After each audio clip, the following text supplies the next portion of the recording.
Hello guys, स्वागत है आप सभी का लाइब्रेरी साइंस स्पेशल क्लासेस में।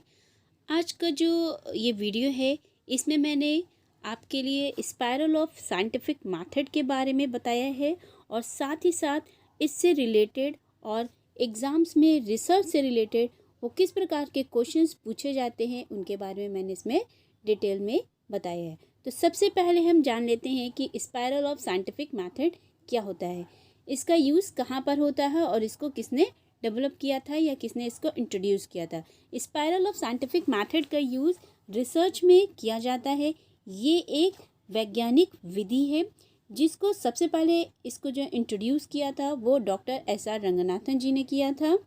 ये एक स्पायरल की तरह, स्पायरल यानी कि एक ऐसा चक्रीय है, यानी कि रिसर्च क्या है, अगर हम बात करें रिसर्च की तो रिसर्च एक ऐसी प्रक्रिया है जिसका कभी भी अंत नहीं होता है। तो इसीलिए डॉक्टर एस.आर. रंगनाथन जी ने कहा है कि जो रिसर्च की जो प्रक्रिया है, अगर कोई भी वैज्ञानिक किसी रिसर्च को करता है तो उसको रिसर्च करने के लिए एक साइंटिफिक मेथड का यूज़ करना पड़ता है, जिसको उन्होंने स्पायरल ऑफ साइंटिफिक मेथड की परिभाषा दी है। Scientific spiral of scientific method में इन्होंने 4 क्वाड्रेंट बताए हैं।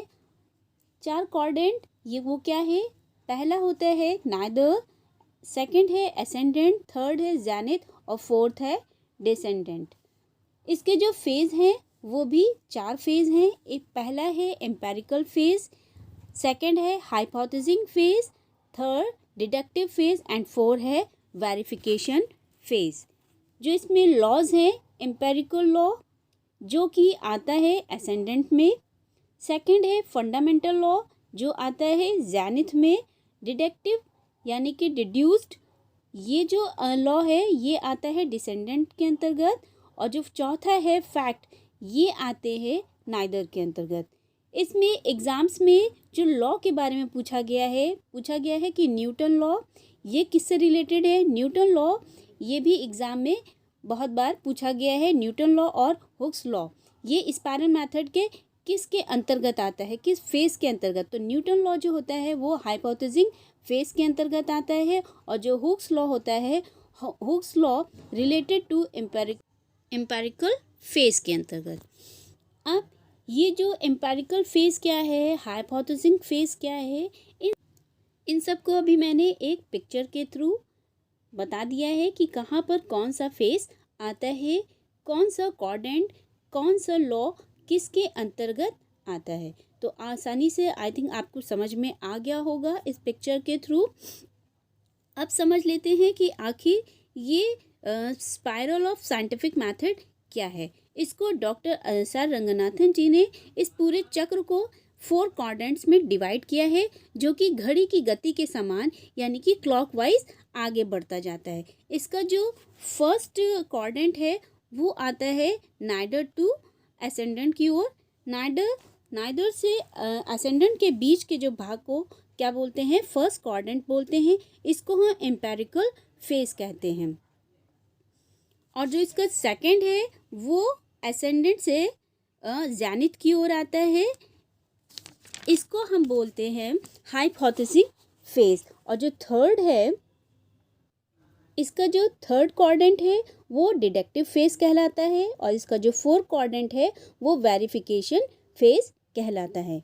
तो अब आगे चलते हैं, आगे देखते हैं कि वो कौन से रिसर्च से रिलेटेड वो कौन से इंपॉर्टेंट क्वेश्चंस हैं जो कि एग्जाम्स में अक्सर पूछे जाते हैं। तो फर्स्ट क्वेश्चन है, what is an interview. Interview is a tool of research. Interview क्या है, एक रिसर्च का एक टूल है। Next question, what is interview method of collection of data. Data collection by face to face method. जब हम बात कर रहे हैं यहाँ पर इंटरव्यू मेथड की, तो इंटरव्यू मेथड में जो भी हम डाटा कलेक्ट करेंगे वो हम कैसे करते हैं, face to face. Next question is, which two method of data collections are closely connected, schedule and questionnaire। Schedule and questionnaire ये एक ऐसे मेथड है जो आपस में बहुत ही ज़्यादा कोरिलेटेड हैं, लेकिन कोरिलेटेड होते हुए भी इनमें काफ़ी कुछ अंतर भी है। Next question is, In which method of data collection the questions are answered by user in his writing is a questionnaire. इसमें क्या पूछा गया है? इसमें पूछा गया है कि डाटा कलेक्ट करने का वो कौन सा मेथड है जिसमें क्वेश्चंस के जो आंसर हैं वो यूज़र खुद अपनी ही राइटिंग में देता है, तो वो क्या है? वो है questionnaire. Next question is which type of solution is the hypothesis. Hypothesis में किस प्रकार के क्वेश्चंस का जो प्रॉब्लम के सॉल्यूशंस होता है? Tentative solutions. Next question is what is called to hypothesis in natural science. Natural science में जो हाइपोथेसिस होती है वो किस प्रकार के है? Tentative generalizations. Next question is what is called to hypothesis is social science. Normative principles, यानी कि सोशल साइंस की फील्ड में जो हाइपोथेसिस होती है वो क्या कहलाते हैं? नॉर्मेटिव प्रिंसिपल्स कहलाते हैं। Next question is how verification of hypothesis is done by experiments. And next question is what is hypothesis? Hypothesis is a solution of a problem. Next question, what is content analysis research? इसमें पूछा गया है कि content analysis research क्या होता है? Analysis of past documents and materials. Next, why hypothesis is generalized? For practical use. Hypothesis को generalize क्यों किया जाता है? प्रैक्टिकल यूज़ के लिए। Next question is screen field studies are an example of experimental research. Next, future oriented research are the example of experimental research. जो future oriented research होती है वो एक्सपेरिमेंटल रिसर्च होती है। Next, what is the testing criteria for hypothesis? Hypothesis must tally with experience and observations. जो hypothesis का जो testing criteria होता है वो क्या होता है? Hypothesis must tally with experience and observation. जो इसका criteria होता है वो experience और observation पे ही based होता है। Normally research is carried out in 4 stages. For the first stage is identification of a problem. किसी भी रिसर्च को कंडक्ट करने से पहले हम क्या करते हैं? किसी भी प्रॉब्लम को आइडेंटिफाई करते हैं। Next question is search for the information for research normally start with tertiary source.